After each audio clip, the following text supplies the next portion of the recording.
A Santa Monica IT worker is under arrest accused of child molestation dating back to the 1990s. That's when he was a volunteer with the Police Activities League. Several victims have now come forward. NBC4's Ted Chen is live in Santa Monica, where a local school board member, Ted, believes there are even more victims.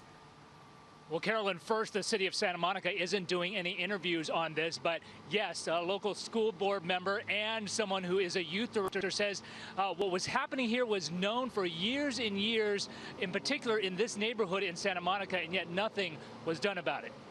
It's common knowledge in the Pico neighborhood in particular here in Santa Monica that Eric Euler was molesting children. That's Santa Monica school board member Oscar De La Torre, who's also the CEO of Pico Youth Center, which helps at-risk young people.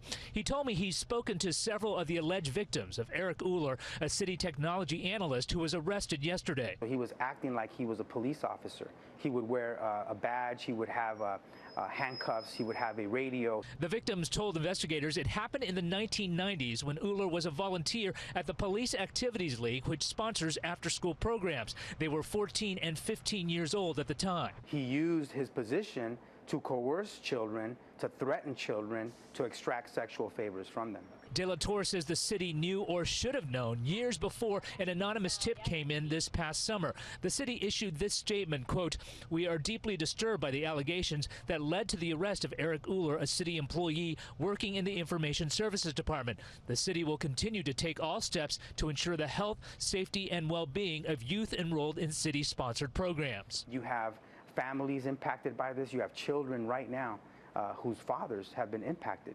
You know, so it's generational trauma that this has brought onto our community.